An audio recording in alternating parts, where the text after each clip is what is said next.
Bismillahirrahmanirrahim. Wa yassirlah. Yafqahu qawli.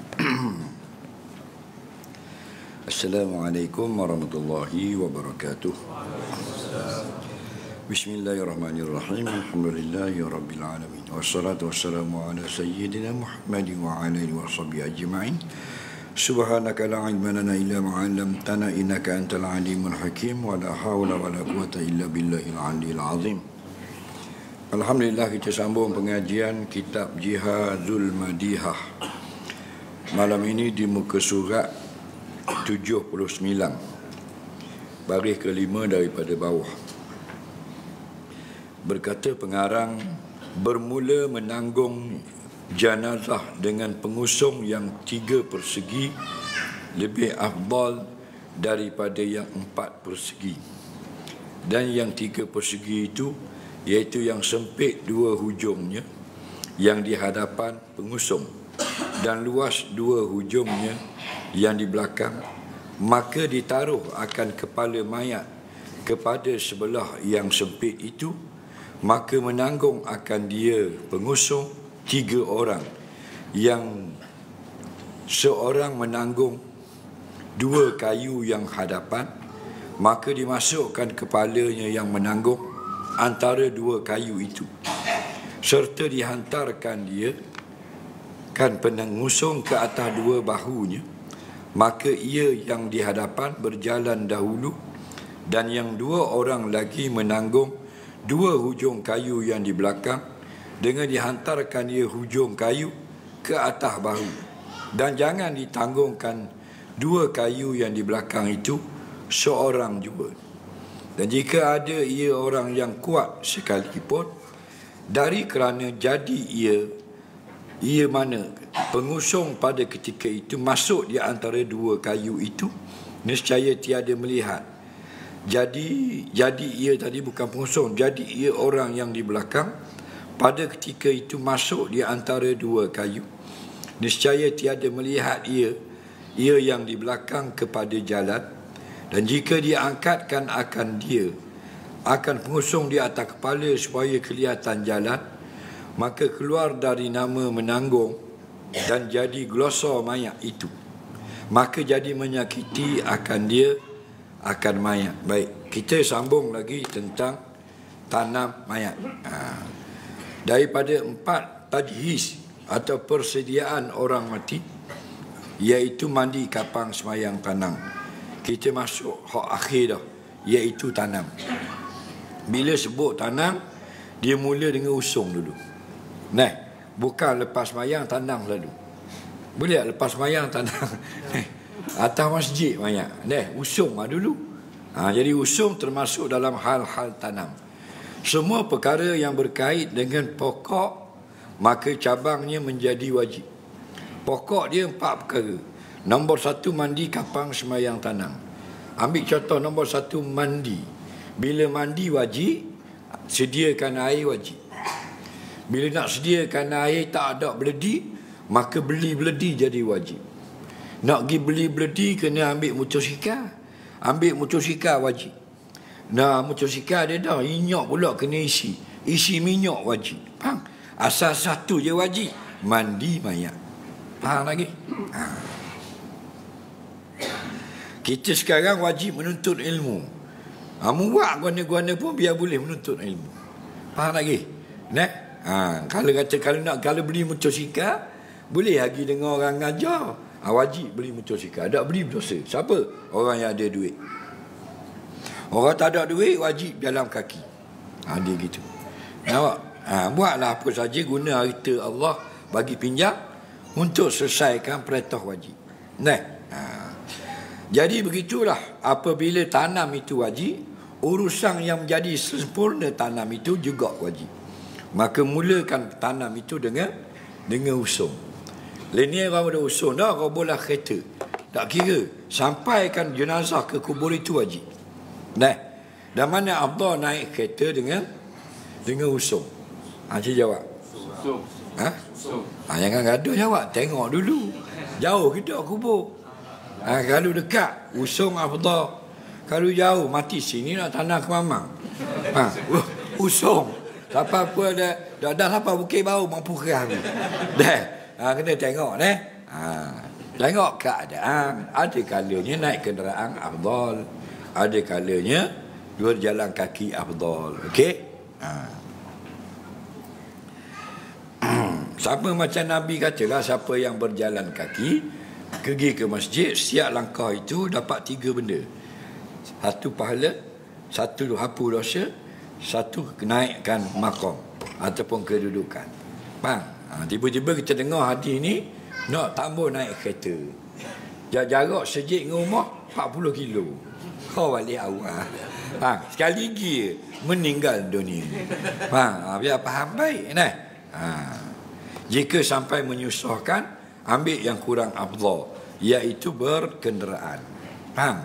Dia nak cari keadilan, jangan sampai menyusah. Maka kalau dekat, ada kata orang usung je. Orang dah pergi dengan kereta dekat, afdal usung. Tiba-tiba dekat sangat pun bubuh atas kereta juga, hukumnya harus. Tidak ada fatwa dilarang naik kereta, tak ada. Faham lagi? Afdal usung. Okey? Maka malam ni dia kata cara mengusung itu ikut cara masing-masing lah. Asalkan jangan menyusahkan orang yang usung dan tidak menyakiti mayat. Antara pengusung yang afdal dalam kitab-kitab turah, kitab-kitab kuning, iaitulah 3 orang bawa. Iaitu berbentuk 3 segi. Mana 3 segi? Begini. Gitulah. Depan tu terbuka dalam sekaki. Okey? Buka sekaki, pengusung batang ni orang duduk tengah. Jadi kayu tu duduk atas bahu dia. Dia seorang yang depan. Faham lagi? Seorang dia jadi pemandu. Faham? Kayu dia seorang. Sekarang kita usung kapul ni 6 orang. Betul tak? Sebelah kayu 3 orang. Hak ni pula 3 orang. Hak afdal seorang yang depan. Faham? Dia tu kepala dia duduk tengah, tepi ni buluh atau kayu. Belakang kekeng itu 2 jangan duduk dalam, duduk di luar. Jadi belah ni belah ni nampak? Jadi berat duduk di belakang.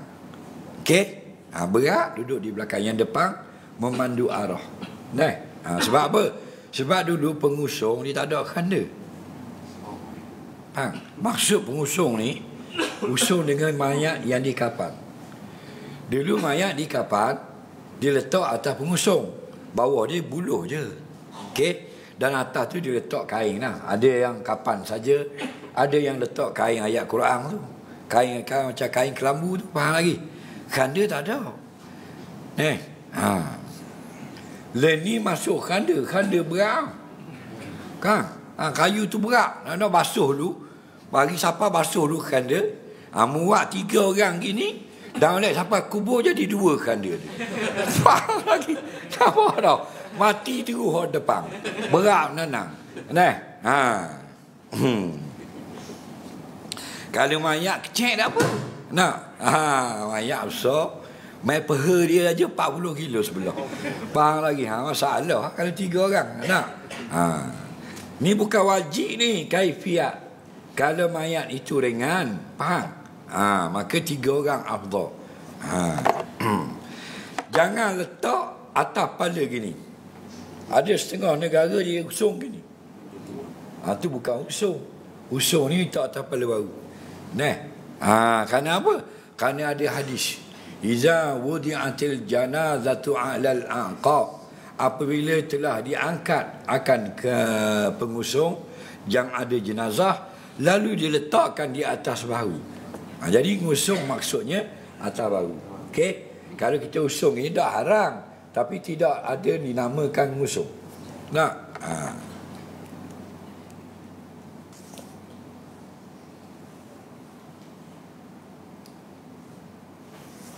Sekalipun orang yang kuat, jangan duduk belah dalam. Duduk belah luar. Dari kerana jadi ia ketika itu masuk antara 2 kayu itu, nescaya tiada melihat ia kepada jalan. Duduk belakang sebelah dalam, sakak dengan jenazah, tak nampak. hak depan memang straight dah, hak belakang huyuh hayang kali lagi. Dan jika dia angkatkan akan dia atas kepala akak gitu supaya kelihatan jalan, kerana nak tengok jalan, maka keluar dari nama menanggung dan jadi glosa mayat itu. Glosa maksudnya mayat itu bergerak ke depan. Maka jadi menyakiti akan dia, jadi khelak mayat. Dah akak depan apa dah akak, hak belakang akak nampak dah apa, takut lakor belendang ke apa dah. Jadi mayat tak ke depan. Kena balik jatuh berebok mayat. Aduh bunyi.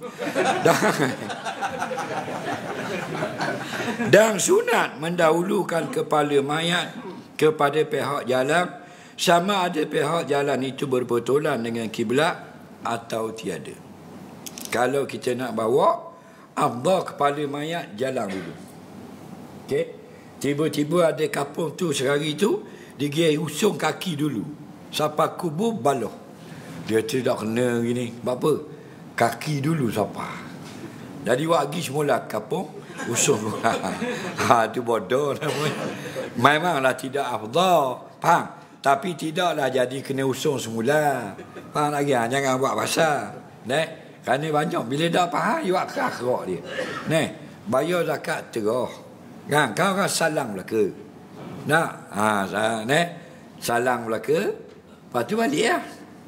Siapa rumah dah dia ingat, dah salang tadi. Faham? Nampak? Gi semula surat. Ameh, dah salang tadi. Sungguh. Faham? Gembang gi lembang pula. Dalam surat tu, berah hak manusia. Berah hak manusia. Cap dia berah sama ni. Cap dah cing. Bukan ngundi-ngundi ni, bukan. Ni cerita betul. Jadi gila bang ame-ame bodoh. Padahal bukan wajib. Bersalam itu wajib. Jika orang bersalam, kita hala juga. Kalau dia salam kita tak boleh mengaitkan orang, haram. Tapi bukan syarat sah bayar zakat. Adat saja. Maka kalau adat di negeri itu orang bersalam masa bayar zakat, kita kena railah bersalam. Tapi bukan hak zakat, hak adat. Al-urfu muhakkam. Adat setempat mesti kita raikan pada hukum. Tapi tak perlu siapa ambil balik salam mula. Dan jika lemah yang menanggung hadapan jenazah itu, maka ditambah 2 orang, seorang menanggung kayu yang di kanan dan seorang di kiri. Maka jadilah 5. Dan jika lemah jua mereka itu, maka 7 orang, kemudian 9 sekira-kira hajat. Baik, katakanlah yang duduk di depan tu dok. Posisi syawal. Faham? Mayat pula besar tu bila. Faham tak? Jadi sunat tambah 2 lagi. Iaitu dia tetap duduk situ dan mari kanan kiri duduk di luar pegang juga. Faham lagi? Jadi depan 3, belakang 2. Itu maksud dia. Dan sunat hendaknya ada mereka itu yang menanggung gasal. Gasal ni ganjil bilangan. Tapi kita sekarang 6, genap, tak salah pun. Faham? Ini bukan satu perintah agama. Okey? Cuma qiyah dengan Allah itu witir, suka yang witir. Itu saja. Ada pun kayu pengusung yang 4 persegi itu, iaitu bersamaan luas 2 hujungnya, yang dia 8 dan belakang, maka menanggung akan dia 4 orang. Baik, dia kata kalau kayu yang 4 segi, tadi 3 segi, 4 segi gini pula straight, macam kita pakai ni. Ni 4 segi, depan dan belakang sama luas. Orang panggil 4 segi. Maka mengusung tu 4 orang. Tiap-tiap satu hujungnya seorang. Faham tu? Dan jika lemah, dorok nak akak 4 orang, kerana mayat itu besar, maka 6 orang atau 8 orang sekira-kira hajat. Dan hendaknya tinggi mereka itu berlebih kurang, supaya jangan jadi tertungging. Jadi tungging lagi. Sengit gini, sengit gitu. Baik. Dia kata Kalau yang jenis bab 4 orang, tak cukup 4 tambah 6. Jadi 2 depan, 2 belakang, 2 di tengah.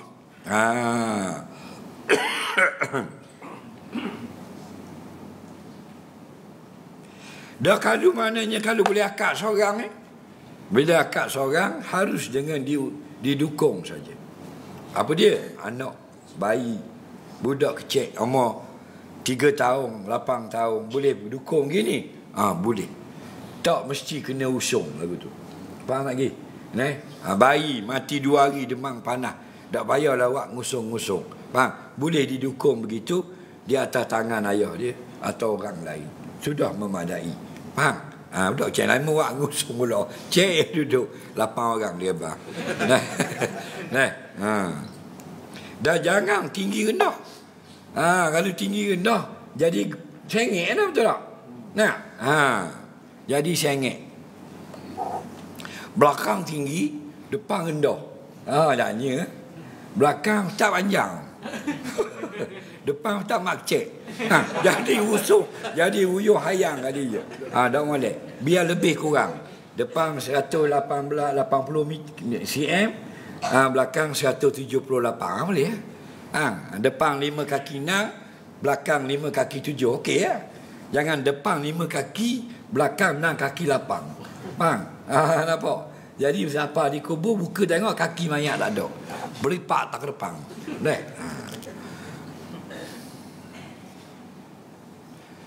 Dan makruh menanggung jenazah seorang diri atau 2 orang. Seorang je pikul mayat, bubur dalam guni, buah tak bau. Makruh. Walaupun boleh sampai ke kubur menggagah.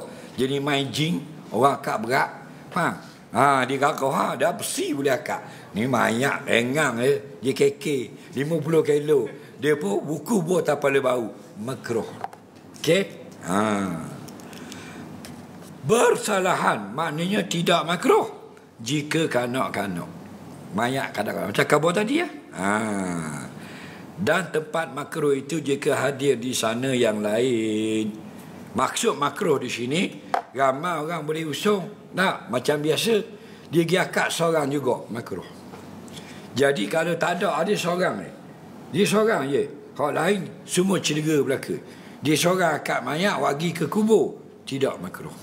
Yang kata makruh ada ramai orang, dia seorang nak ambil pahala. Dan makruh mengiring jenazah tatkala perginya berkenderaan kerana disebut pada hadis malaikat mengiring dia jenazah dengan berjalan kaki. Tetapi tiada makruh jika ada uzur. Baik, apa maksudnya? Kalau kita nak hantar mayat ke kubur, makruh naik kenderaan kalau mayat itu berjalan kaki. Faham lagi? Bukan mayat jalan. Orang yang bawa mayat berjalan. Faham? Kalau orang usung mayat berjalan kaki, sunat kita tak naik kereta motor. Melainkan uzur. Contoh uzur, sakit. Dari jalan. Sakit kaki. Betul tak? Pening kepala. Orang tua. Orang dok boleh naik motor.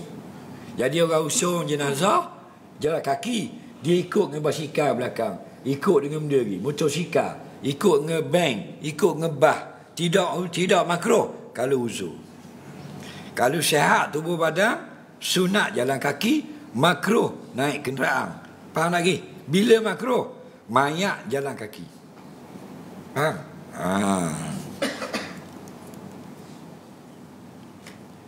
Bila makruh? Masa pergi. Dan tiada makruh berkenderaan tatkala kembali daripada kubur. Alu balik tak makruh. Naik motor, naik kereta, naik basikal. Faham? Alu pergi je makruh bagi orang sihat. Kenapa alu balik tak makruh? Kerana sabit, maksudnya wujud hadis daripada Nabi SAW yang demikian itu. Kerana hadis-hadis yang sahih, Nabi ni pernah atau mayat ke kubur jalan kaki. Dan bila balik, dia tumpang orang naik kuda, naik unta. Faham lagi? Kerana apa? Ada beza situ. Kerana mayat tak ada. Faham? Jadi dia ra'inya ke mayat, mayat itu perlahan, dia perlahan sama. Faham lagi? Orang usum jalan kaki, dia berjalan sama. Bila lu balik, mayat ada lagi? Tak ada lah, kau bandar dia. Nak balik tak apa, tak mau balik tak apa. Nak ngaji kubur boleh, nak lepak situ dulu boleh, nak tidur kubur boleh, nak balik naik rollerblade pun boleh. Faham? Itu hal balik. Jadi sabit dalam hadis, Nabi pergi jalan kaki, balik naik kenderaan. Jadi kalau kita buat sunnah tu, dapat sunat, dapat pahala sunat. Dan sunat berjalan di hadapan jenazah dan hampir dengannya dengan jenazah, sekira-kira jika berpaling ia yang berjalan, nescaya kelihatan jenazah itu. Bila kita pergi jalan kaki sunat, sunat pula duduk di depan jenazah. Ni jenazah jalan okey, sunat duduk depan. Depan dekat kanda boleh, jauh sikit boleh, jauh depan pun boleh. Mana lebih afdal, lebih dekat dengan jenazah, lebih afdal. Dan kalau ikut belakang, harus. Dan balas pula. Okey? Dia ikut belakang. Faham? Ada ke orang ikut belakang tak? Harus. Kan kata bid'ah tu, dah lalah pula. Faham? Tak? Harus. Dan afdal, di depan. Okey? Hal mana paling afdal? Kalau paling nampak mayat, dia afdal sekali. Okey?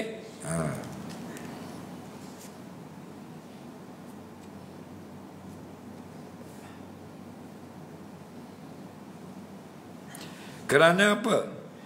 Kerana hadis riwayat Ahmad, sabda Nabi SAW, wal mashi amamaha qariban minha.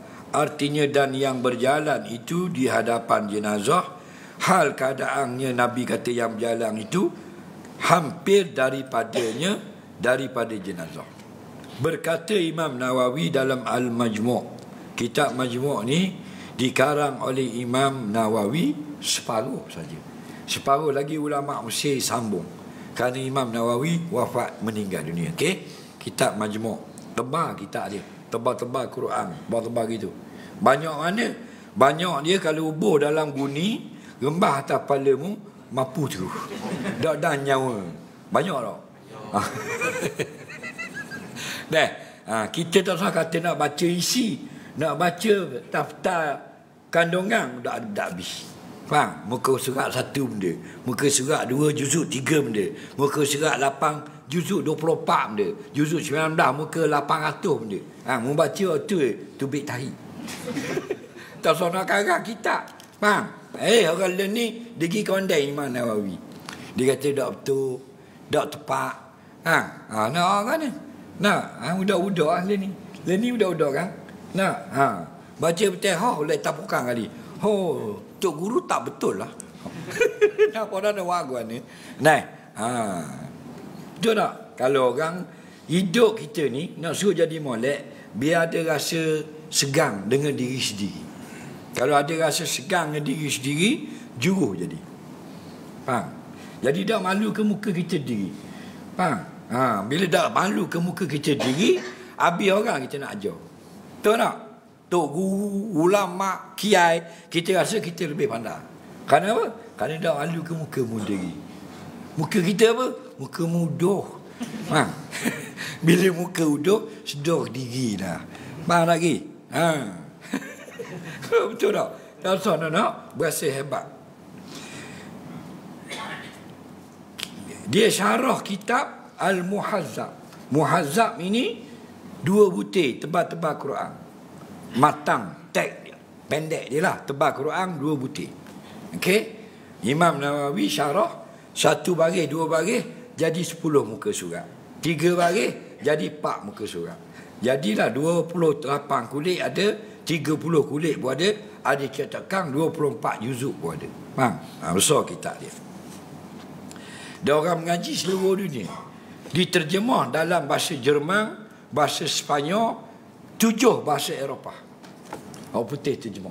Padahal pekoh orang kafir terjemah. Kerana apa? Kerana memuliakan pengarang. Boleh karang kitab besar gitu. Faham?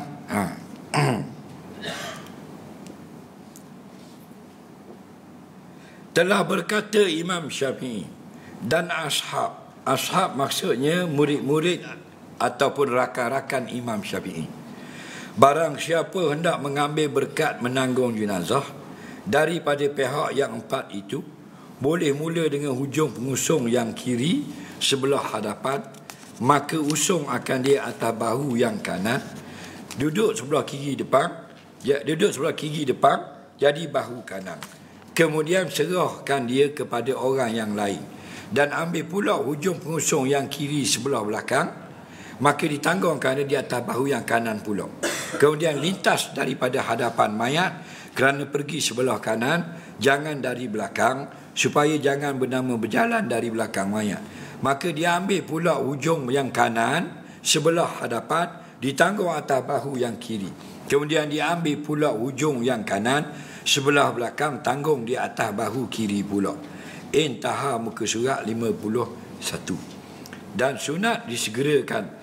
Cara diusung tadi, ambil keberkatan saja. Keberkatan apa? Keberkatan hadis-hadis Nabi yang menjanjikan kelebihan-kelebihan pahala yang sangat banyak orang yang usung jenazah. Faham? Sebab tu agama Islam, agama yang sangat meraihkan manusia. Nampak? Mu tengok YouTube sekarang, mu tengok cara orang kafir urus mayat. Betul tak? Dia lepas gitu. Depan keluarga dia akak okey. Keluarga balik dah, dia lepas-lepas gitu. Nak bakar. Ada tangan orang seorang perempuan tu, tangan keluar gitu. Faham? Dia jolok dengan buluh tangan. Kepak masuk mula. Faham? Macam ke kucing mapuh dia buat. Dalam agama Islam lah, kalau kita tengok daripada hadis dan syarah-syarah ulama, cukup-cukup menghormati orang. Nak hidup dan mati. Sebab itulah agama yang benar. Tak boleh mandi lebih kurang, tak boleh air panas sangat, tak boleh sejuk sangat, tak boleh kasar masa nak gerakkan mayat. Nak akad mayat letak dalam kanda tak boleh kasar, kena beraloh. Nak letak dalam liang lahat kena beraloh. Nak jiru ke tanah jangan kena mayat, bubuh tepi saja. Lepas tu suruh tutup pula atas, jangan kena batu atau kepala mayat. Sangat-sangat memuliakan manusia. Kenapa? Datang agama Islam ini dari pencipta manusia itu sendiri. Orang kafir ni, orang Amerika ni, puluh-puluh ribu dolar bakar saja. Dah bubur dalam tu macam-macam. Kalau yang miskin sampai 400-500 dolar. Kalau negara-negara miskin tak tahu berapa ia bayar. Dah dapat abu saja. Ada abu benda lain berubah rambang kali. Dah kena bakar dah. Jadi cara yang disebut dalam kitab Majmu' tadi bukan satu kewajipan. Sekadar kalau kita nak ambil keberkatan, Nabi kasih sebelah kanan dulu, tu saja. Kerana Nabi sallallahu alaihi wasallam yuhibbut tayammum fi jami'i umurihi atau kama qala, Nabi ni suka sangat kalau perkara-perkara urusan dia suka belah kanan. Jadi itu pandangan ulama. Saya bala.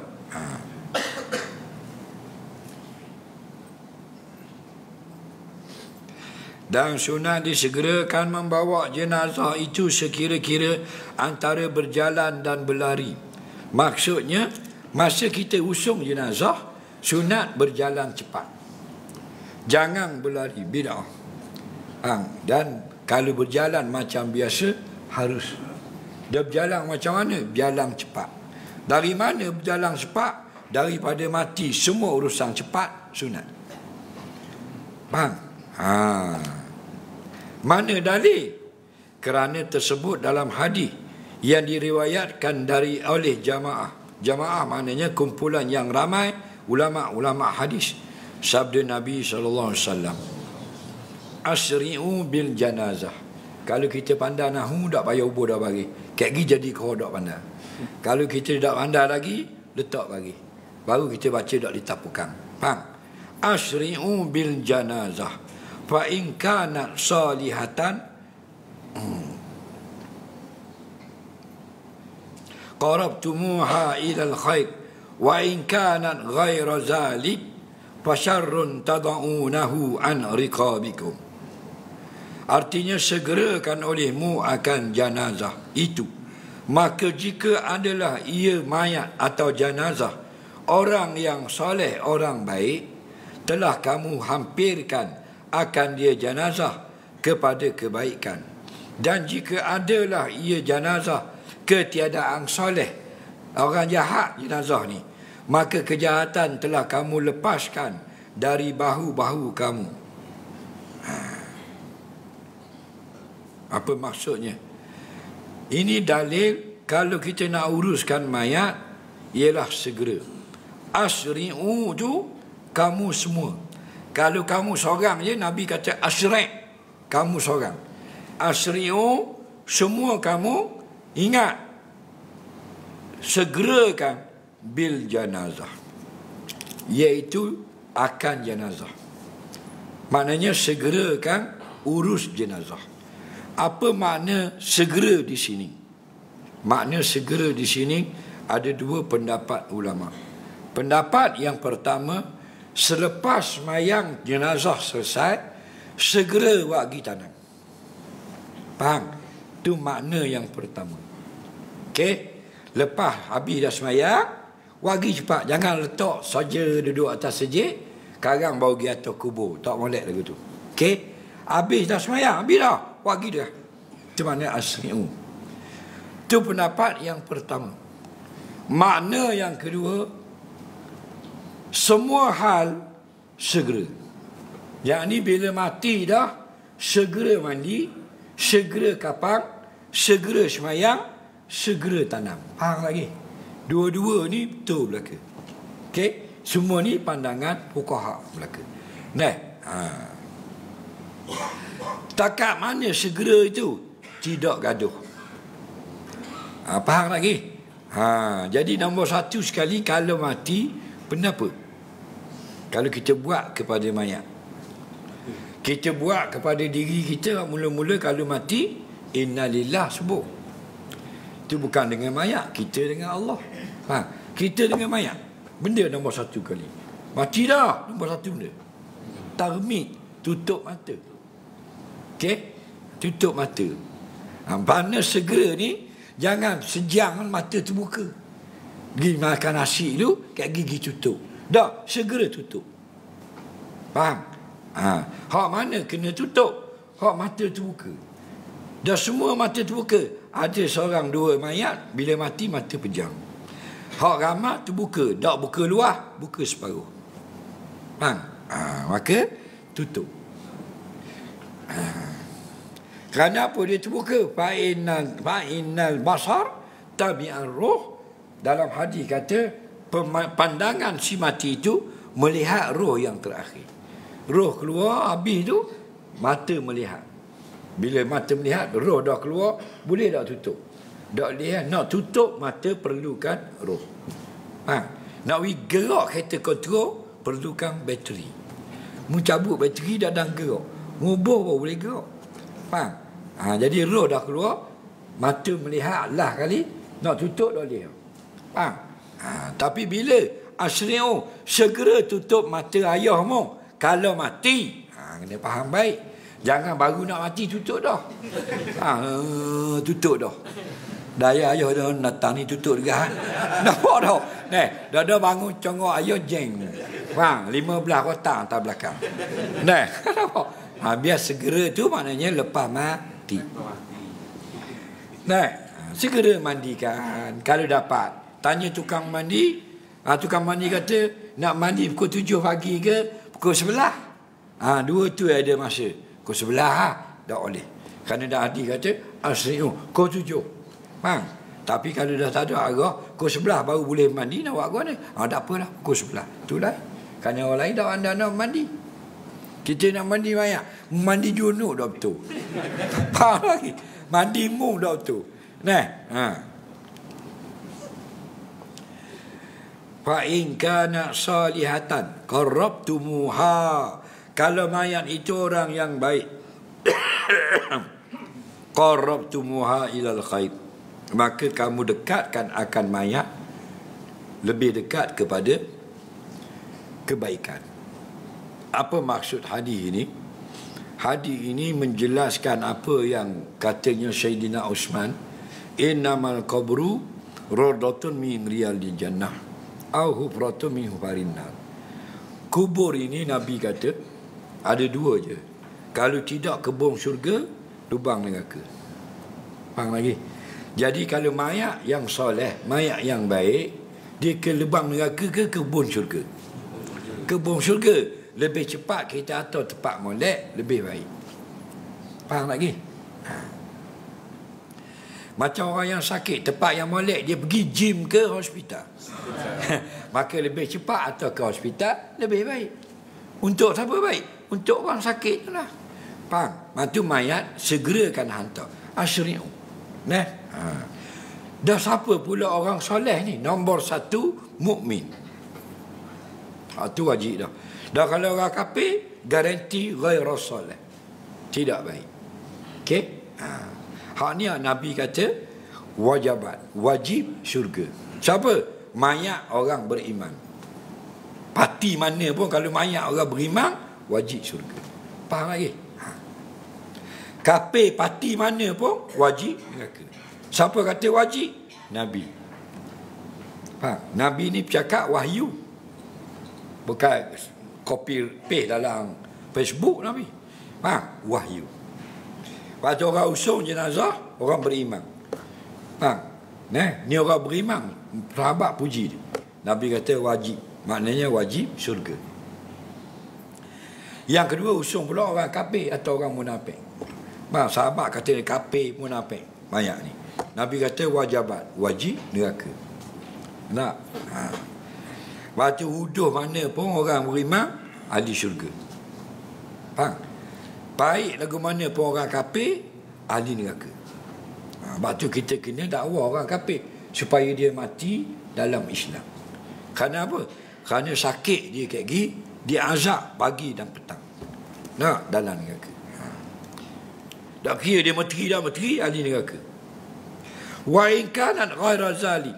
Dan jika adalah mayat itu ghairu zali, tidak soleh, mana kafir atau munafik, atau ada juga orang tangguh, orang Islam tapi banyak dosa, fasyarrun tadaunahu an riqabikum, maka kalau orang yang ahli neraka mu diusung lama-lama tak pasal, baik mu tohuk dia dalam lubang. Kerana apa? Benda yang tak molek, lebih cepat kita buang, lebih elok.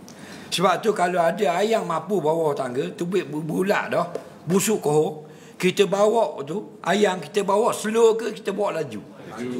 Ada orang bawa slow melenggang, lepas tu singgah pula waka-waka sembang.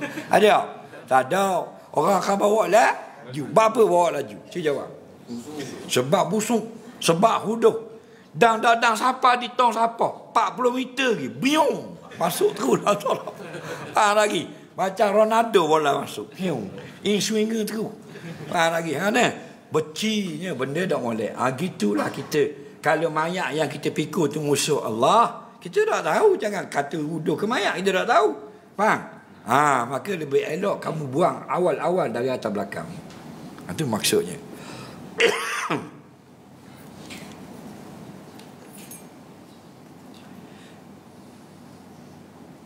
Dan jikalau memberi mudarat kepada mayat, wallahu a'lam.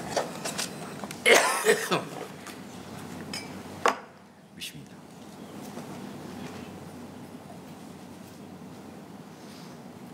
Sebelum jawab soalan, saya diwakilkan oleh pihak Masjid Al-Ikhlas, Masjid Lama Duyang Buruh, melancarkan pungutan sumbangan derma.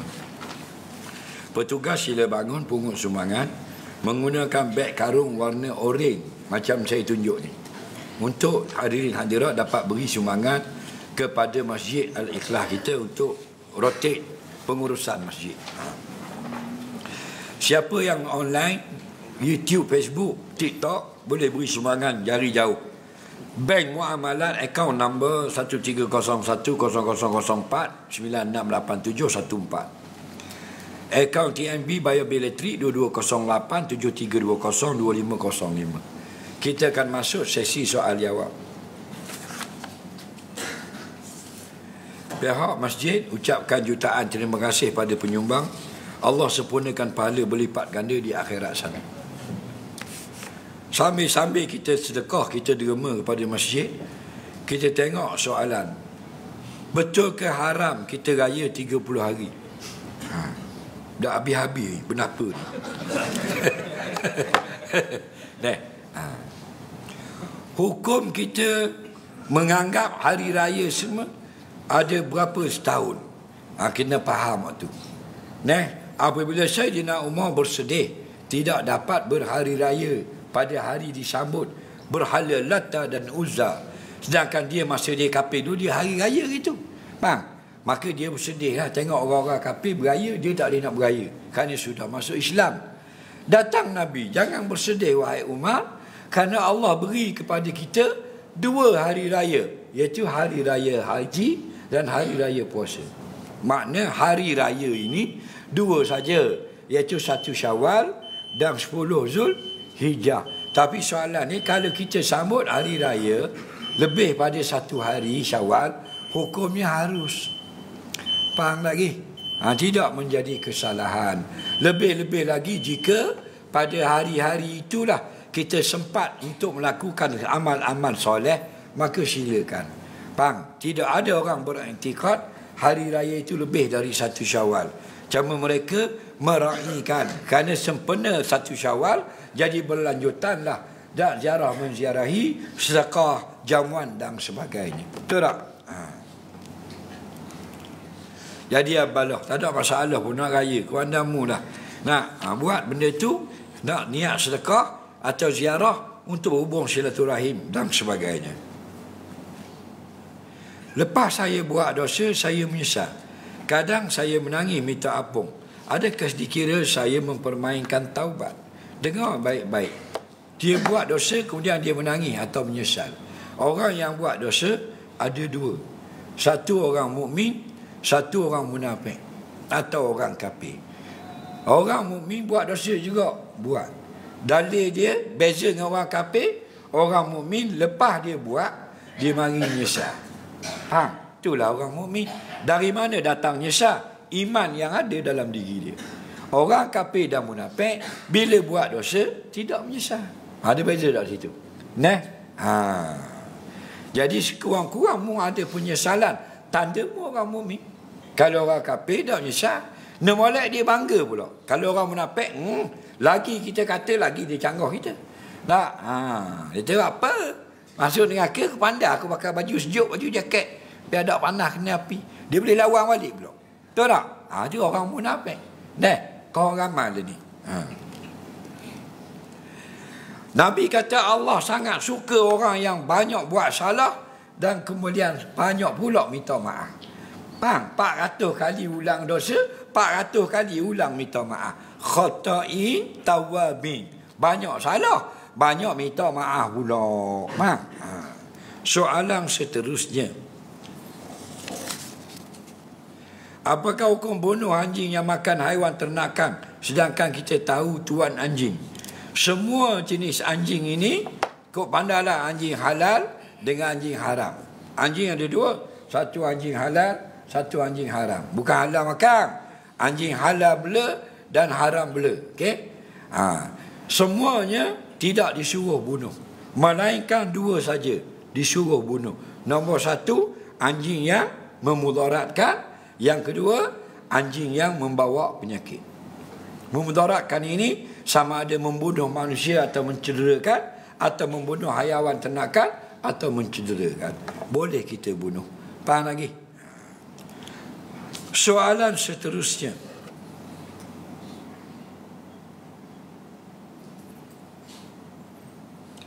Akhir zaman Nabi Muhammad akan hidup bersama Nabi Isa, umat Nabi Muhammad. Apakah manusia pada itu menjadi umat Nabi Isa? Dia kata akhir zaman kita ni umat Nabi Muhammad akan jadi umat Nabi Isa atau macam mana? Dengar baik-baik, ada salah sikit situ. Yang betulnya Nabi Isa akan turun pada akhir zaman. Dan turun Nabi Isa nanti setengah pada alamatul kiamah, alamat kiamat. Faham? Dia ada kiamat, dia ada alamat. Benda hebat mesti ada kiamat. Huruf jin pun ada alamat. Betul tak? Apa alamat jin? Titik di bawah. Alamat kha? Titik atas kan ada alamat tu. Alamat ha? Tak ada titik. Dia. Apa tahu lagi kalau hari kiamat. Maka antara tanda-tanda alamat kiamat, turun Nabi Isa. Bila sebut turun, hidup ke mati dah? Hidup lah. Kalau hidup Nabi Isa, maknanya mati dah. Hadis tak kata hidup, hadis kata turun. Faham? Jadi Nabi Isa tak mati lagi. Faham lagi? Satu-satunya Nabi Isa, satu-satunya Nabi yang ijma' belum wafat, Nabi Isa. Adapun 4 orang Nabi lagi, Idris, apa benda ni, Nabi Khidir, dan Nabi lagi 2 orang lagi, khilaf ulama. Dah sabalah bab tu. Okey? Hak Nabi Isa ijma' ulama. Faham? Tidak mati lagi. Okey? Maka dalam hadis tak kata akan hidup Nabi Isa. Maknanya mati dah tak. Tapi dalam hadis kata nazala atau yang zilu. Itulah hadis-hadisnya. Antaranya yang zilu Isa ibnu Maryam minas sama fi akhir zaman bil ardi hakman adla yaqtulus salib wal khinzir yaqtulus khinzir wad dajjal wa yaksirus salib atau kama qala. Akan turun Nabi Isa anak Siti Maryam akhir zaman daripada langit di bumi menjadi pemimpin yang sangat adil, membunuh akan dajjal dan babi dan mematahkan salib. Okey, pendek cerita, kata ulama, bukan membawa syariat baru, kerana Nabi kita Muhammad syariat yang terakhir. Nabi sebut dalam hadis, ana khatamul anbiya wal mursalin, akulah Nabi dan Rasul hak akhir sekali. Makna syariat Nabi yang paling akhir. Maka turun Nabi Isa menjadi umat Nabi Muhammad, dan kita tidak jadi umat Nabi Isa. Nabi Isa memerintah dengan hukum-hukum syariat Nabi Muhammad sallallahu alaihi wasallam. Soalan seterusnya, apakah hukum menyambut hari lahir? Perbuatan menyambut hari lahir adalah bid'ah yang dibolehkan. Bid'atun jaizatun. Kenapa dipanggil bid'ah? Laisa misalun fi zamanin Nabi. Nabi tak buat misal, ada sambut-sambut. Kita nak sambut dipanggil bid'ah. Adakah bid'ah itu harus ataupun haram? Ada tak benda yang memudaratkan agama, i'tiqad dan sebagainya? Tidak ada. Maka bid'ah itu harus. Cuma bila bid'ah itu harus, jangan sampai aridi benda-benda yang haram. Okey, dalam nak buat sambutan, silakan. Sambutan hari merdeka, bid'ah yang diharuskan. Sambutan hari lahir, bid'ah yang dibolehkan. Sambutan hari sekolah, bid'ah yang diharuskan. Sambut hari madrasah, hari pondok, bid'ah yang dibolehkan. Faham? Dalam pengisian sambutan itu tidak ada benda yang haram, hukumnya kekal harus. Faham? Nasihat kita kepada kedai-kedai, restoran, makanan, kafe orang Islam, jangan sediakan lagu happy birthday to you. Ulama tak kata haram, tapi kita orang Islam, faham, berbuallah selawat ke atau nasyid ke untuk orang yang tempah meja nak buat hari lahir. Betul tak? Kurang-kurangnya Allah selamatkan kamu boleh tahan kira. Ni kita tengah makan dadah, happy birthday to you. Sudah kerja dah lah. Orang pun ambil gambar, tak ada gak happy birthday, padahal happy birthday orang lain. Jadi tak comel. Kita orang kedai orang kafir, kita tak ada kisah. Kedai orang Islam. Apa salahnya ambil nasyid raihan, intim dan sebagainya. Betul tak? Ambil sedikit 2 rangkap hari lahir, tak ada masalah. Lakum dinukum wali adi. Soalan seterusnya, kedai-kedai kek yang buat kek, kedai orang Islam, tak payahlah bagi lilin ke orang. Ni kita pergi beli kek lilin tak? Dah dengar orang ngajar, dah dengar. Faham? Tak payahlah bagi lilin, jual kek saja. Mu nak buat kau lilin, nak tiup lilin, beli diri DIY. Tak payah kita sediakan. Betul tak? Kerana yang diharuskan itu potong kek. Tiup lilin jangan. Tiup lilin ni sudah masuk budaya orang Nasara. Mesti kena tiup lilin, faham? Tak sah.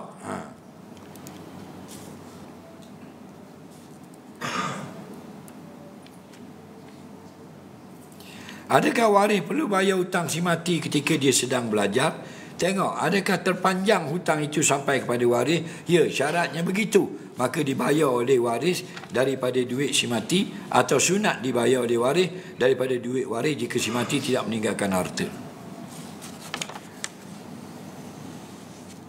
Apakah hukum seorang melanggar tanpa sengaja mati seseorang? Jawabnya, tidak berdosa.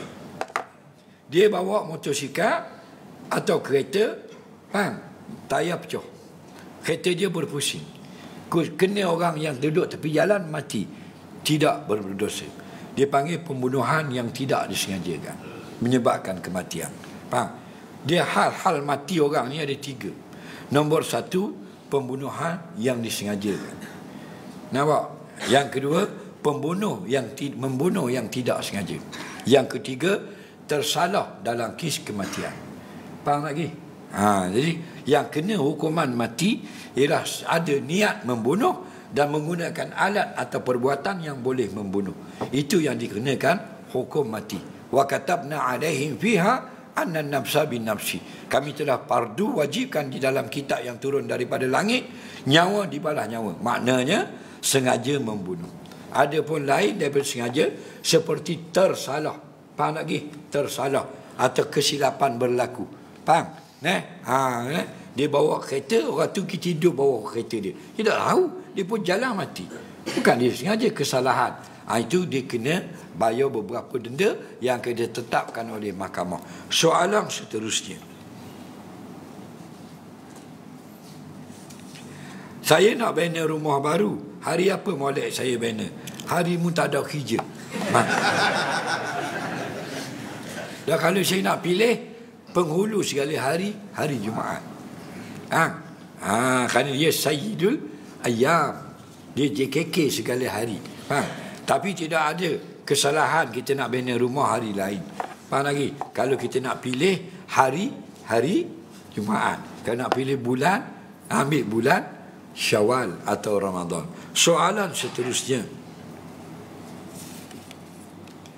Orang meninggal sebab sihir. Saya terkena sihir itu. Soalan saya, yang kena sihir itu mati dia mulia ke atau macam mana?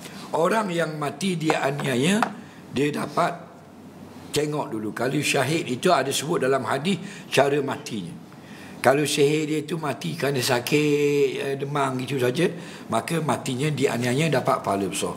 Tapi kalau mati disebut dalam hadis-hadis syahid, seperti mati sihir itu jadi lemah, lepas sihir itu terbakar, lepas sihir itu diempak bangunan, maka lepas sihir itu jadi penyakit barah di dalam perut, maka dapat pula satu lagi pahala mati syahid dengan sebab cara mati yang disebut dalam hadis.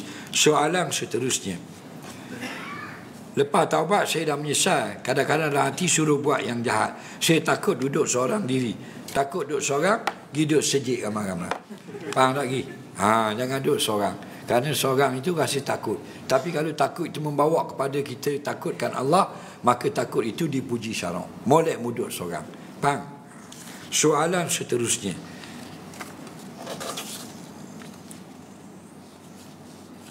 Allah selalu beri ujian pada saya sampai kadang-kadang menangis. Adakah tanda Allah sayang saya? Jawabnya, Allah nak beri kita lebih baik, maka Allah uji kita. Sebab tu kita hantar nak ujian beberapa kali setahun terhadap sekolah, madrasah, kolej, universiti dan sebagainya. Tanda apa? Supaya mereka jadi lebih baik. Betul tak? Ada ujian tingkatan 3, ada ujian darjah 6, ada ujian darjah 5, ada ujian tingkatan 5. Ada ujian untuk dapat diploma, betul tak? Ada imtiaz, cemerlang dan sebagainya, ijazah PhD, semua untuk jadi lebih baik.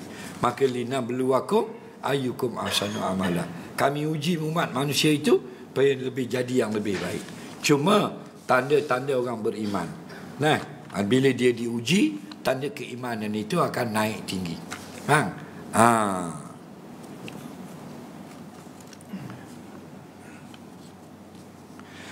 Jadi dia kata macam-macam Allah uji dia.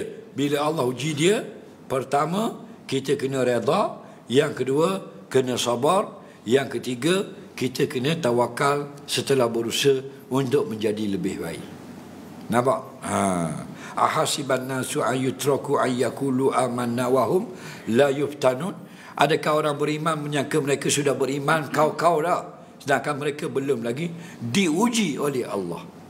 Allah uji dia. Naik grade dia, naik grade naik grade. Naik stage naik stage.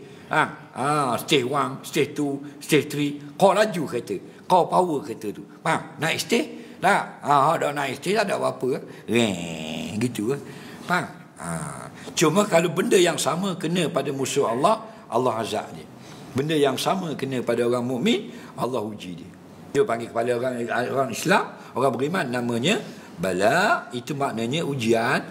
Tapi kalau bala itu kepada musuh Allah, namanya azab. Benda yang sama, iaitu terbakar rumah, terbakar rumah, terbakar rumah imam, terbakar rumah Bilal, terbakar rumah Tok Siap, ujian Allah. Terbakar rumah tokai judi, azab Allah. Benda yang sama saja. Soalan seterusnya, adakah dikira melakukan pergerakan berat jika peseng setiap kali nak rakaat tangan akak sama? Tiap kali naik rakaat. Baik. Batal tak solat. Dia naik rakaat pertama ke rakaat kedua, akak tangan. Naik rakaat kedua, ketiga, akak tangan. Ketiga naik ke empat, akak tangan. Jawabnya tidak batal. Kerana yang batal 3 perbuatan anggota berat sekaligus. Sebab tu dalam kitab-kitab fiqh, kalau tempat tak suruh angkat tangan, dia pergi angkat tangan. Tak batal lagi. Gerak kepala gitu batal. Itu ibarat kitab fiqh. Itu maksudnya. Cuma biasa yang angkat-angkat tu, tiap rakaat tu tak batal. Kerana kepala mereka tak gerak. Faham? Cuma walaupun tak batal, perbuatan mereka itu sia-sia. Yang sunat angkat tangan ialah berdiri daripada tasyahud atau tahiyat kepada rakaat ketiga je. Ingatlah tu duduk baca tahiyat, naik berdiri, situ baru angkat tangan. Faham? Situ baru angkat tangan. Tapi kalau kita dah belajar, tiap-tiap akak mu. Piyah Buya Yahya. Apa lagi? Tu dah salah piyah tu. Yang ngaji tu biar acak kan. Apakah kau orang puang yang selesaikan solat jenazah tanpa ada dibuat oleh orang laki-laki? Pula dia. Orang puang sembahyang jenazah. Hukumnya sah atau tidak? Sah. Okey? Sah. Itu sah. Kemudian terlepas lagi fardu kifayah. Itu baru soalan. Jawabnya tengok dulu. Ada tak orang lelaki situ? Tak ada. Maka terlepas fardu kifayah. Okey? Orang lelaki tak ada. Pergi ngundi belaka. Kenapa ada berlaku kematian dalam kampung? Faham? Tak ada orang lelaki. Faham? Orang lelaki sakit belaka. Orang lelaki musafir belaka. Orang lelaki pergi perang belaka. Tak ada orang lelaki. Faham? Orang puang buat sah dan terangkat fardu kifayah. Jelas lagi. Tapi kalau ada orang lelaki, orang puang buat, orang lelaki tak buat, maka sah orang puang solat, tapi fardu kifayah tidak terangkat. Maknanya walaupun ditanam dah sekalipun, berdosa orang laki-laki yang duduk di negeri itu tidak melaksanakan. Faham?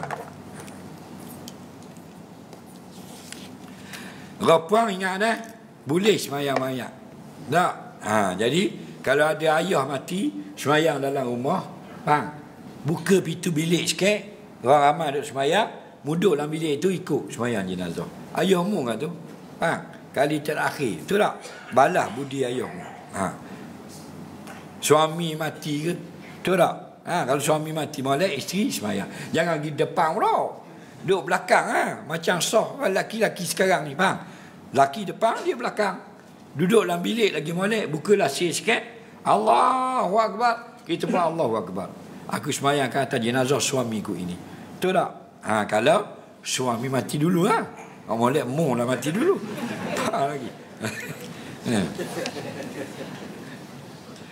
Zaman ni kalau nak simpan mayat, orang puang sama naik duduk di kubur.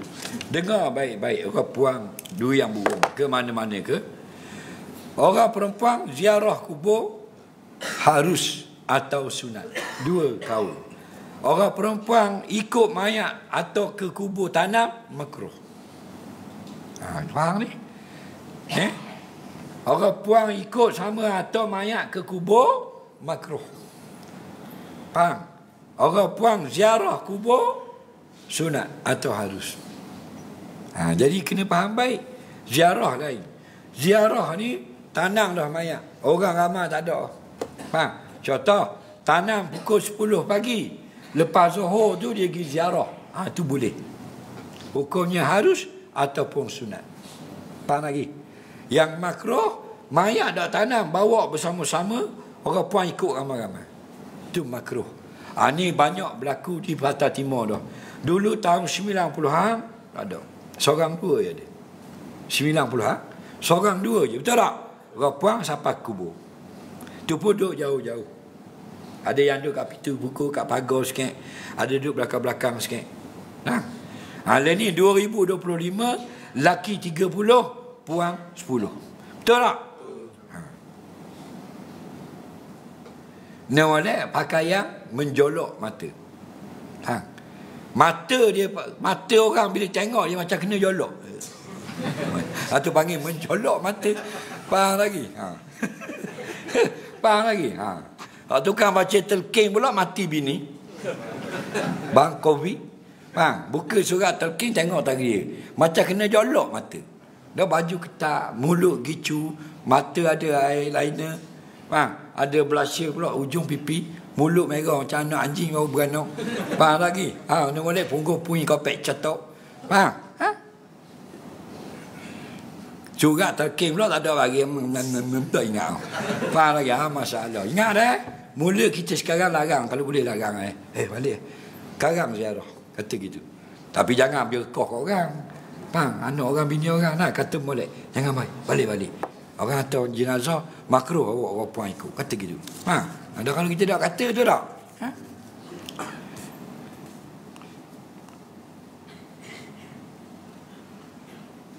Apakah hukum jika seorang itu menjadikan kunut nazilah satu kemestian setiap kali solat subuh atau witir 15 malam terakhir Ramadan?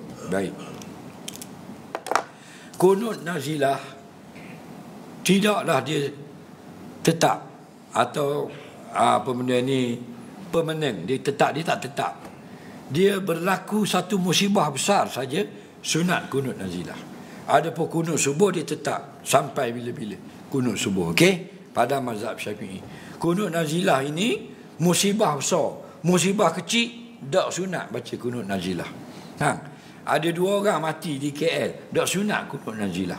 Kunut nazilah ini dibunuh ramai-ramai. Umat Islam dibom. Satu kampung dibom. Dikepung oleh musuh Islam. Ada tentera musuh Islam masuk ke sebuah negara Islam. Baru kunut nazilah. Benda-benda besar yang efeknya ke atas ramai nyawa akan terkorban. Atau berlakunya penipuan besar-besaran menyebabkan hilang bumi umat Islam dan sebagainya. Benda-benda kecil tak sunat. Sama macam sujud syukur. Benda kecil tak sunat sujud syukur. Beli cekelat nesang sujud syukur. Kaki beli gulali sujud syukur. Kaki beli gula pisang sujud syukur. Mampu dalam sujud ilmu lagi. Faham? Dia biar benda besar. Boleh beli kereta pikap sutik, boleh wakak barang, daya nyewa dengan orang, anak-anak boleh naik, baru sujud syukur. Nikmat yang besar yang jarang berlaku. Soalan seterusnya. Macam mana kita nak tahu gaji kita yang kita terima sumbernya halal atau haram? Tanya kerja benda. Kerja benda. Dia nak tahu gaji dia halal ke haram sumbernya. Dan mau kerja benda. Nak jawab ke mana? Kerja benda. Kerja benda. Kerja jual. Jual benda. Jual nasi dagang. Tanya orang beli. Nasi dagang RM5. Duit halal ke dia haram? Haram. Tanda haram. Nombor PT 018734. Senang kan senang. Kaki beli pula. Nasi kuning 2, RM10. Halal ke haram? Halal bawah. Halal. Jual sutong. Dok ke nyusah? Dah wajib tanya. Okey. Tapi kalau tahu duit yang haram, kita berhak menolong. Faham lagi? Islam ini agama memudahkan, tidak mahu memayahkan. Okey? Kalau kita jenis jual beli, tak wajib tanya orang. Okey? Kalau kita kerja makan gaji kerajaan, boleh tahu dah lah. Nah, duit itu syubhah. Faham? Syubhah itu masih lagi kategori dihalalkan oleh di segi fiqh. Kerana apa? Kerana sumber kerajaan ini daripada yang halal dan yang haram. Yang halal timba apa benda ni, balak, apa benda minyak, cash, tanaman dan sebagainya. Yang haram kasino, toto, nombor ekor, kilang arak, Carlsberg, Heineken, Tiger Beer, GD Stout, dan semua tu cukai je tak? Bilion-bilion tu dicampurkan dengan pendatang-pendatang yang halal, dapat bayar gaji pekerja. Faham lagi? Itu syubhah yang tak comel lah. Kita nak kau pure tak dapat. Faham lagi? Lebar lagu mana pun, kita duduk di akhir zaman. Faham? Cuma jangan kita sendiri yang terlibat sudah. Faham? Jangan kita sendiri terlibat dengan arak, jangan kita sendiri terlibat dengan riba dan sebagainya. Faham? Tapi debu-debu haram tadi kita tetap kena. Itu dimaafkan syarak. Faham? Mana debu-debu haram? Harta yang dibuat daripada benda-benda yang haram. Contoh jalan raya. Jalan raya itu siapa? Daripada itu. Situ panggil walau warak lagu mana pun mu pijak tak jalan raya. Mu kena pijak. Besar mana serebang mu sebeh mu lalu kat atas tu. Tak boleh nak lebar melainkan duduk dalam bukit tu. Faham? Mu pergi haji lagi kapal terbang tu ni. 747737. Faham? Nak dia beli tu pinjaman tu. Ada loan tak? Ada tak? Loan tu ada riba tak? Dah mu naik, walaupun mu tak berdosa dipanggil debu-debu haram. Cuma fiqh itu luas, diberi kelonggaran. Kalau tidak naik kapal terbang kita. Faham lagi? Cuma jangan mu sendiri yang buat benda yang haram. Jangan jadi konoha. Naik perahu nak pergi Mekah. Faham? Orang jumpa perahu tambak mana, tuang semua lagi habis. Faham lagi? Banyak dia boleh. Beratus-ratus juta juga. 10 juta 300 ya. Ribu kot peti kau video merah. Orang pula percaya pula. Hak Kediang ni kali ni naik lembu. Naik lembu daripada Jawa Timur, naik lembu nak pergi ke Mekah. Ada dera di tekak lembu. Faham? Ramai orang pergi piti. Sudah kerja dah lah. Mana boleh masuk negara orang naik lembu gitu. Faham? Faham lagi? Kota Baru nak bagi besuk pun bang di Bukit Yung bang di polis dah. Mu nak pergi dua lembu mana surat jabat nak jabat iwang. Faham? Dah nak buat apa ni? Dah, pelik-pelik lah ni cari piti. Muncul lembu dah naik dia. Si mati asnaf tidak layak untuk buat haji. Setelah kira-kira harta si mati ada 14,000. Soalannya adakah wajib badal haji? Bagus soalan ni. Ramai tak faham. Ayah dia tak layak pergi haji. Kenapa? Tak cukup duit lagi. Ataupun tak sampai kotak. Okey? Tak masuk kotak. Faham? Sekarang haji berapa? Cuma jawab orang yang tahu. Minimal nak pergi haji berapa kena ada? Tak buang haji. 31,000. Okey? Tahun depan lah. 31,000. Tak ada lah 6,000 dah. 31,000. Okey. Kalau ada 14,000 boleh pergi tak? Tak boleh ha. Okey. Bila kejut tak boleh pergi mati. Bila mati wajib dah badal haji. Faham lagi? Jawabnya wajib. Kerana badal haji tak sampai 14,000. Siapa yang tidak wajib pergi haji kerana tak cukup duit? Faham? Atau tak sanggup naik kenderaan. Okey, sakit sangat. Tiba-tiba dia mati. Maka tengok, ada tak dia tinggal harta cukup untuk badal haji? Orang tahu jawab, badal haji 2024 berapa ya? 4,500, 5,000. Tak ada dah 2,000. Faham? Boleh 5,000 lah. Maknanya kalau si mati ni ada meninggalkan 14,000, badal haji 5,000, wajib cabut 5,000, bayar badal haji. Faham tak? Dah ambil, dibagi faraid, tidak sah faraid. Syarat sah faraid selepas bayar hutang agama. Contoh hutang agama, haji. Lagi kafarah kalau ada, sedekah, nazar dan sebagainya kalau dia ada lah. Fidyah puasa. Lepas tu dah bayar 5,000 daripada 14,000, 5,000 badal haji. Dah. Tinggal berapa? 9,000. Wajib bayar hutang orang pula. Kira-kira hutang orang, beli kereta, beli bagar baru ni, kawak, beli apa semua, 4,000. Berapa tinggal? 5,000 tu faraid. Faham lagi? Leni dak, tinggal 14,000 terus bagi. Dah bagi dah, mu 4,000, aku 3,000, mu 2,000, aku 4,000. Tu kediam bunyi 2 tahun dah. Hari itu mana haji ayah mana? Aku dah tahu. Pembahagian tadi tidak sah. Cara nak kafarah dosa tadi, nak collect balik daripada setiap waris, biar cukup 5,000 badal haji tu. Faham? Soalan terakhir. Apakah hukum isteri menolak ajakan intim dari suami dan suami tidak marah? Suami tidak marah dan tidak kecewa kerana memahami. Baik. Suami ajak isteri hubungan intim, bukan nasyid intim. Nasyid intim lagu nasyid. Faham? Faham lah hubungan isteri itu menolak dan atas alasan penat atau tak ada mood dan sebagainya, dan suami tak marah, hukumnya harus. Yang tak boleh sampai memarahkan suami. Cuma sunat kita tunaikan ajakan suami ketika tidak ada sebarang masalah keuzuran. Faham?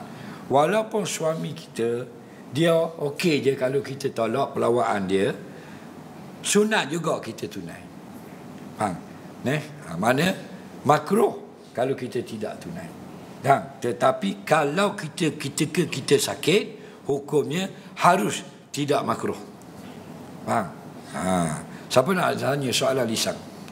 Kita ada 5 minit lagi. Terbukti pukul 9. 5 minit lagi. Aria. Ya. Kalau orang perempuan dia nak baca Al-Quran, dia niat zikir, boleh tak baca Quran? Perempuan yang haid nak baca Quran, kemudian dia niat zikir, adakah memang zikir dia selama ini?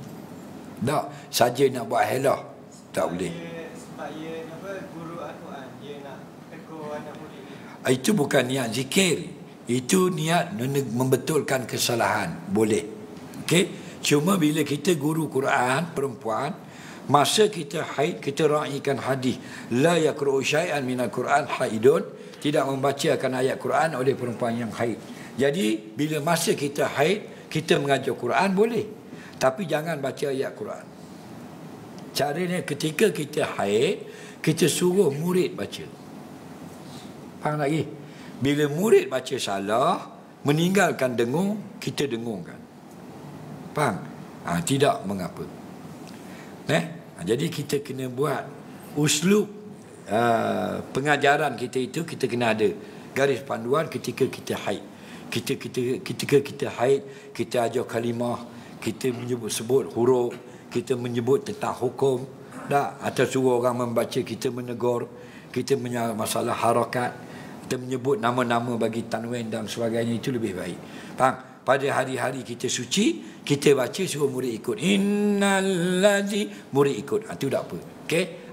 Kerana kita yang kontrol. Boleh buat benda tu. Okey? Lagi soalan.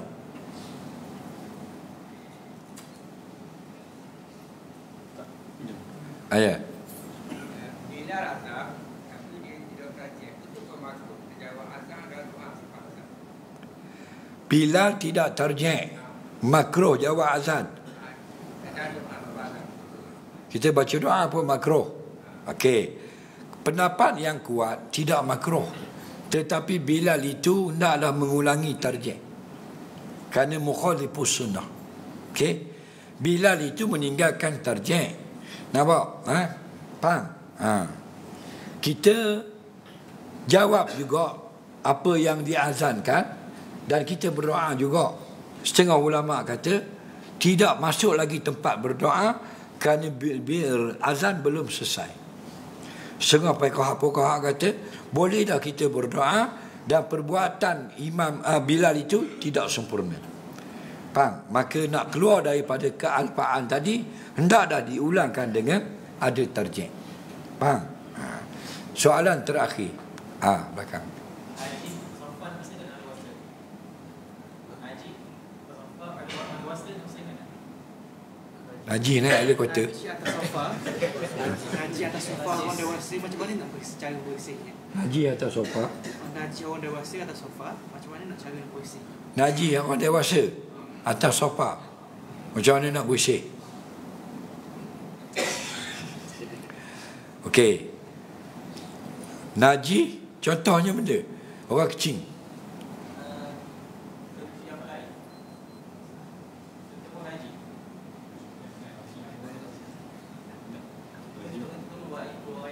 Keluar nanti. Kici. Tubik tahi. Kici dengar minyak turun, kici dulu. Jangan politik. Ni contoh. Jadi keluar air tahi. Kadang-kadang dia banyak boleh berlaku. Dia rasa nak berak, keluar air. Nampak? Jadi cara nak basuhnya macam biasa. Ambil sopa tu masuklah washing machine.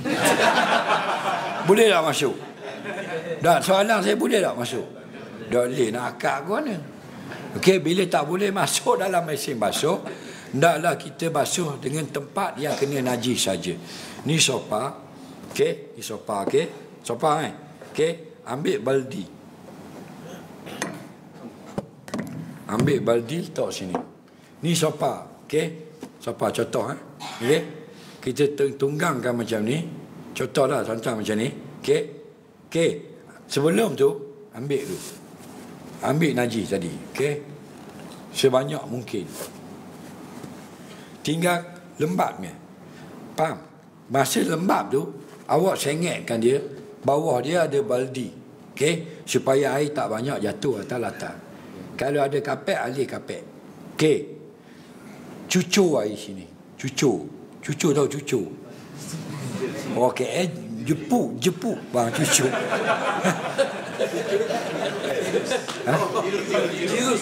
Jiru air sini. Gonyah. Gonyah. Lepas tu letak lagi air sehingga kita kira air itu sudah bersih. Dia dah masuk dalam sopa. Faham? Dia akan masuk sikit di dalam cushion, yang selebihnya akan keluar dan masuk dalam ni. Saya pun nak buat. Tunggingkan sopa lagu tu, tak ada besen bawah. Faham? Pegang seorang gini macam nak terbalik gitu. Faham? Cucur gitu. Kalau boleh akak, lapik beledi 2 tir gitu. Cukup mudah. Sebab kita nak akak berat luar. Tapi kalau boleh akak ringan, akak lebih senang. Faham? Tetapi jika tak boleh akak, tak boleh akak, sebab masih diubuh sopa itu, jatuh gang cak gajah belakang ni. Dah boleh akak dah. Kalau akak soyok dengan mozek-mozek. Faham? Maka caranya ambil dulu najis sampai sedikit saja yang tinggal, letak air 3 kali jirus. Sekali jirus itu kira-kira membawa semua najis masuk ke dalam cushion. 3 kali jirus. Lepas tu buanglah sebanyak mungkin air tadi, tekan. Kalau basah, kita duduk, kita pergi sembahyang, tak maaf. Kalau sudah kering, kau yang dhaif dimaaf. Dalam kitab An-Najasatul Ma'furat, kerana tak boleh nak akad, darurah dah. Faham lagi? Wallahu a'lam. Terima kasih pada yang bertanya. Allah manfa'na bima 'allamtana, 'allimna bima yanfa'una, Rabbana zidna 'ilma, Rabbana atina fid dunya hasanah wa fil akhirati hasanah wa qina azabannar. Wa sallallahu sayyidina Muhammad wa ala alihi wa sahbihi wasallam. Walhamdulillahi rabbil alamin. Assalamualaikum warahmatullahi wabarakatuh.